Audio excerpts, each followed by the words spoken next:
Alrighty, quarter 4, gonna get rolling on a little mini unit here. Chapter 12 mini unit on, yeah, the notes are a little different. It's on sequences and series. Okay, so a sequence, I know you've seen sequences before. Let me give you an easy sequence. Are you listening? 2, 4, 6, 8, 10, 12. That's a sequence, right? Okay, there's a pattern there, isn't there? Yes, sir. It's going up by 2 each time, isn't it? Yes, sir. All right, I'm going to give Kate a pattern, see if she can get it. Make sure Kate's on her toes after spring break from Florida, right? Palm Springs. Where's that? California. 1, 5, 10, 15, 20, 25, 30, 35, 40, 45, 50. Is there a pattern there? Except for the 1. You said 1, 5. Oh, it's a pattern. What's the pattern? Multiples of 5. 5. Okay. 5, or Dietz wants me to start at 5. 5, 10, 15, 20, 25, 30, 35, 40, 45, 50. There's a pattern in those numbers, right? What's the pattern? 5 each time. 5 each time. What about 5? Adding 5. Adding 5 each time. Good. See, so that's a sequence, right? So we're going to talk about sequences, and we're going to look at a couple different formulas. Good job. High five, Kate. We're going to look at how to write these sequences and rules for these. Okay. The one thing I'll say too before we get totally started, the hard part is not the math isn't super hard. It's the symbols and understanding what the symbols and the formulas are asking you to do. So as you're going through this, that's what you want to be focused on, is like, what is the terminology, the symbols mean? What is it asking you? So sequence, there you go, list of numbers, has a pattern. Each number in the sequence we refer to as a term in the sequence. Okay. Here's some more definition stuff talking about infinite and finite. So some sequences are finite. That means they do not continue on forever. Like this one right here is finite. 1, 2, 3, 4 stops at 4. How many terms in that sequence? 4. If it's infinite, you see this dot, dot, dot notation. That means it goes forever. And so this would be an infinite sequence of, this would be the natural counting numbers. 1, 2, 3, 4, 5, 6, 7, 8, 9. Just keeps going forever. Okay. So there's some little terminology and symbols for infinite and finite. And now we'll talk about how to write the formulas for these. What you've been used to is function notation, which is like a sub n, or that also is like f of x, right? And then the input was like you'd input for x and you'd get an output and stuff like that. And so the way we write sequence and series formulas is slightly different. So we write these using subscripts. There's another word here. Yep, subscripts, right, Dietz? Yep. Right So here. what is a subscript? It's below the script. It's like a submarine goes below the marine, or below the, what I'm talking about, and a boat floats on the water. So like a subscript is like below the normal, whatever the rule, the line on the paper is, right? So it's written below. It's like an exponent would be like a superscript is up top, subscript is below. So we use these subscripts to denote terms. All right, so this would be like I would read this term right here. I would read that term as a sub 1, right? This is a sub 1. That's how you'd say it. All right, so you got to know what I'm talking about when I speak like that. Okay, yeah, you got to know the slang. All right, here's a Fibonacci sequence, and the Fibonacci sequence, it's a very famous one. And so the Fibonacci sequence is you get the next one by adding the previous 2 together. So in this case, to get 2, I'm going to add the previous 2, 1 plus 1. To get 3, I'm going to add the previous 2, 1 plus 2, right? So when we write a formula for this, we're going to use this notation right here, and here's the formula for this. And you'll notice that in the formula we have a sub n minus 2. Let's see, let me get a highlighter out. Highlighter, dun, dun, dun, dun. Okay, a sub n minus 2, that represents the second term previous to a sub n, and a sub n minus 1 represents the previous term previous to a sub n. Okay, now I know this is getting a little dicey here, so I'll try to color code. So a sub n refers to any term in the sequence. Could be the 100th term, whatever, it's n, it's a variable. You can put anyone in there. So what this is saying is a sub n is equal to a sub n minus 2 plus a sub n minus 1. This is like saying the previous term, this is going to be funny, the previous term, right, a sub n minus 1 is the one before a sub n, and the term previous to the previous term. Oh my God, that was such a bad explanation. Term previous to previous. Ah. That's how you say it. She asked, can't you just say first term and second term? This is how you say, like saying a sub n minus 1 is like saying the term before a sub n. Okay? Because this little bottom part, this little part right here, the little n minus 1 part and the little n part, that's telling you what term you are in the sequence. So like right here, this is a sub 1, this is a sub 2, this term is a sub 3, this term is a sub 4. So like the n is the counter. So when it says a sub n, that's any term, and a sub n minus 1 then is the one previous to a sub n. And a sub n minus 2 is the one previous to a sub n minus 1. So it's just a way to denote that. Yeah.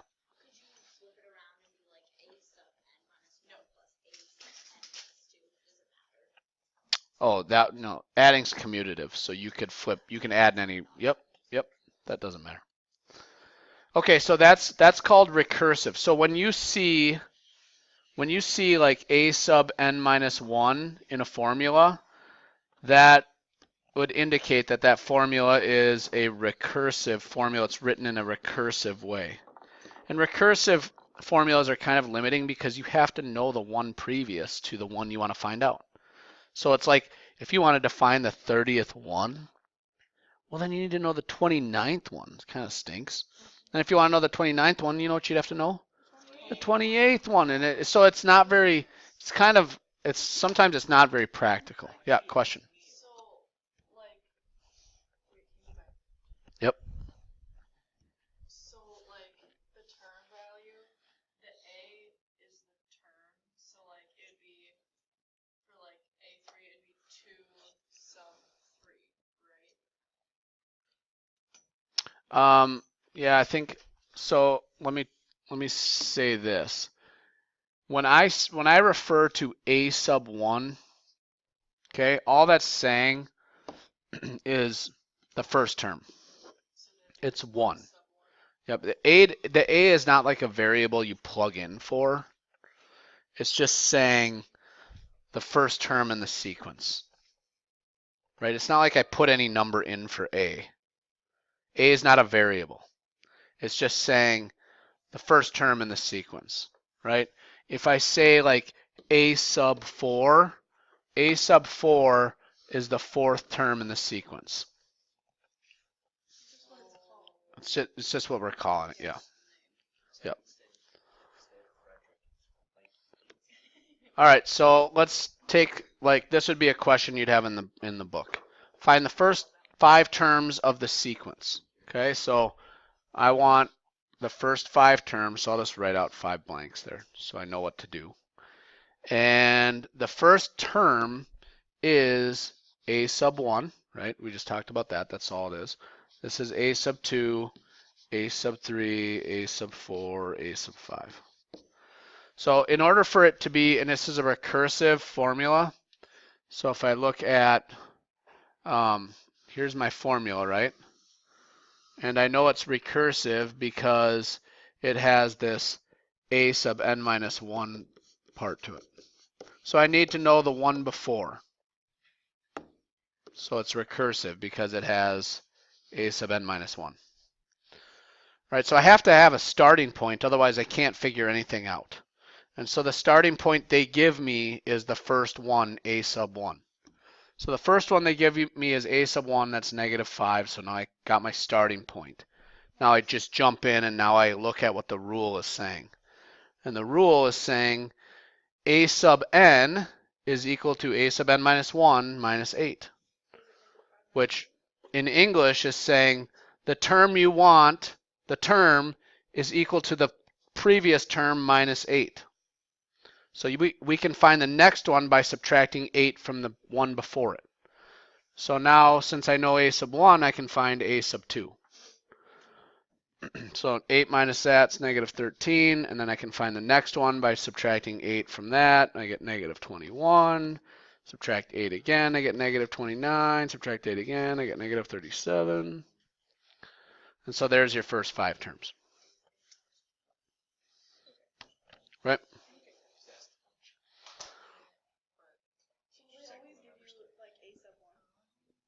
Yeah, they might give you also, I don't think we'd do that in this particular assignment, but they might say like, hey, here's a sub 3.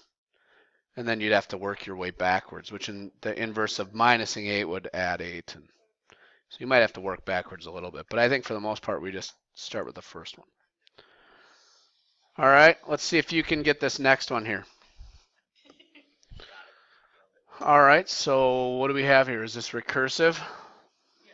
Yeah, because it's recursive, and you know that because it has this a sub n minus 1 part to it. Okay, so that one is basically what this is saying now is negative 3 times the previous one. Previous term. Right, so we know a sub 1 in this case is 2, so we can find the rest of them. A sub 1 is 2, so the previous term is 2. I take negative 3 times 2, I get negative 6. Okay, and then I take negative 6 times negative 3, I get 18. Take that times negative 3, I get negative 54. And positive 162. What's that? Where's the a sub 2? A sub 3, a sub 4, a sub 5. This particular formula, the question was where's the a sub n minus 2? This one doesn't have an a sub n minus 2 because the formula only says add the previous one, or no, not add. Take the previous 1 times negative 3, but the Fibonacci is based on the previous 2. So like, it's just the way the Fibonacci sequence works, is you have to take the previous 2 and add them to get the next one. So, hello? Some creeper. Okay, so what do we have next here? Now we're going to talk about the other type of formula, which is not recursive. This is explicit. So remember when I was saying earlier that recursive formulas are kind of lame because you have to know the one before it, so you can't just jump right in and get. So this one you can just jump right in. So this is where it starts to get a little tricky because now we have to be able to differentiate between the two. So the explicit formula is going to be a formula that is written with just an n in it, not an a sub n minus 1, just an n. And so this formula now, you are going to plug in the n into the actual, I guess, formula you call it, the value for n in for n, right? So you don't, it's not like you put the term in, you put the counter number in. So the n is like the little counter number, right? Like if I go back to the previous page, okay, the n is the little counter number. This is the first term, the second term, the third term, the fourth term, the fifth term, right? That's n. So now when we go over to here, we're talking about actually putting the value n in to the function. So in this case, if we want to find the first 5 terms here with this explicit formula, you start out by putting, you could find any one you want, right? Like you could start in any order you want. You could find a sub 4 first if you wanted. Doesn't matter. The advantage here is now you can just put, when the formulas are written in an explicit way, you can just put the number term in for the variable. So like I put 3 in for n, and that will tell me my value for a sub 3. So like a sub 3 is equal to 3 times 3 minus 5. You actually put 3 in for n, right? So this would be what? 9 minus 5 is 4.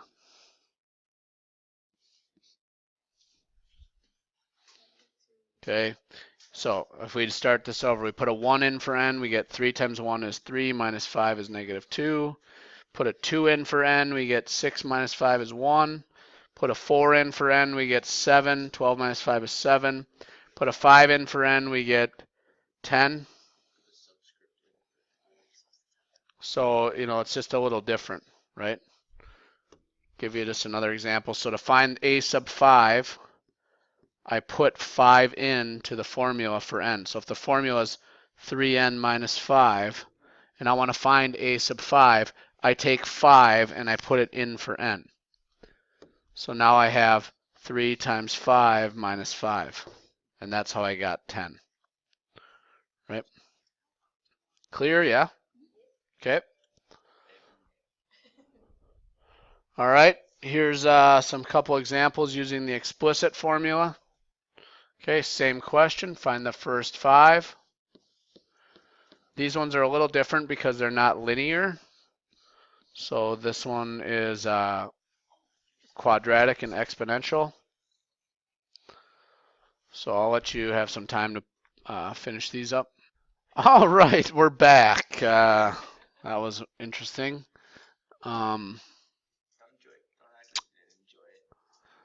So what did we get here for this one? We squared 1. We got 1 minus 2 is negative 1. Check. Anyone agree? Square 2, you get 4 minus 4 is 0. Square 3, you get 9 minus 6 is 3. Square 4, you get 16 minus 8 is 8. And this last one is 25 minus 10 is 15. How'd you go? Okay. Now we put a 1 in for n here, and we get 1/2 to the 0 power. Anything to the 0 power is 1. Okay. Then we put a 2 in there, and 1/2 to the 1 power is a 1/2. Okay, and then we put a 3 in and we square it, we get a 4th. Put a 4 in and cube it, we get an 1/8. Put a 5 in and take it to the 4th power, and we get a 16th.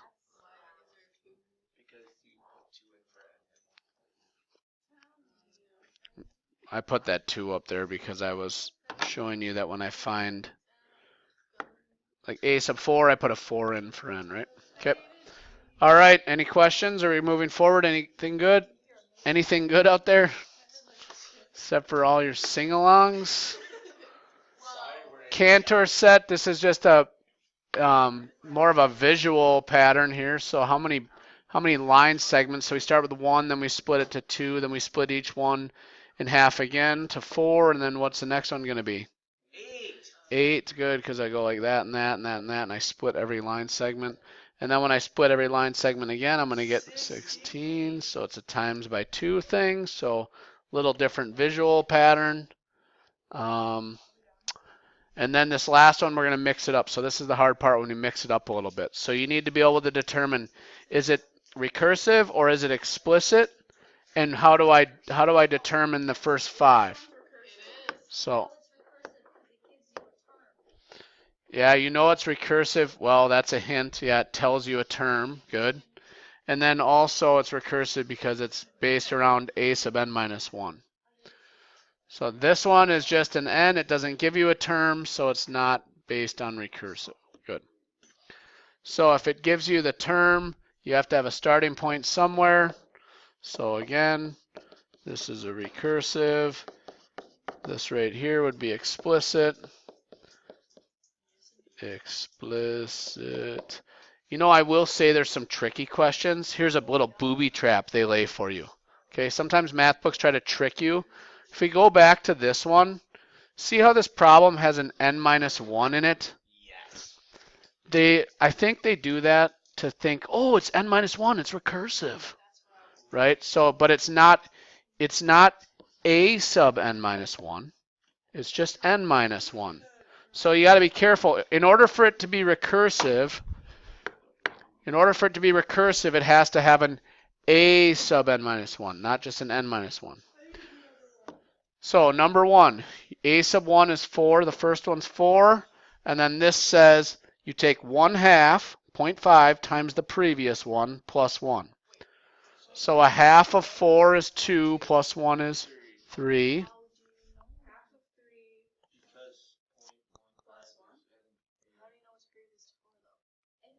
Because it tells you here's the first one. So you start with the first one, that's a sub 1. And then a sub 2 is equal to the previous one times a half plus 1. That's what the formula tells you. So you have to be able to read the formula and understand what it's saying.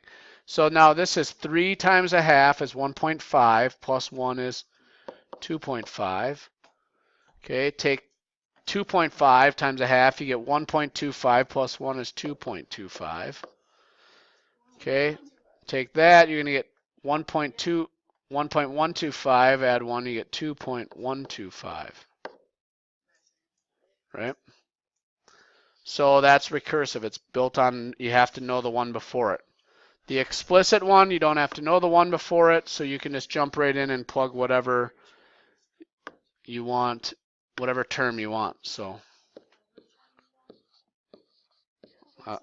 if you want to know the 99th one, you put 99 in for n. This one's squared. This one's to the n power, I think. So that's the way I've been doing it. So 2 to the first power, we put 1 in for n, right? So 2 to the first minus 5 is negative 3. Put a 2 in, square 2, you get 4, minus 5 is negative 1. Cube 2, you get 8, minus 5 is 3. Take 2 to the fourth power, you get 16, minus 5 is 11, and then 32 minus 5 is 27. Right? Okay. Bada bing. Any questions? Any stories? Comments? I saw a pirate Comment style. cards? Yep. What chapter is this? 12. 12.1. That's what it says. 12.1 intro sequences. My book is open right here, so as you're working through the answers, come check. Make sure you're getting them right. All right, signing off.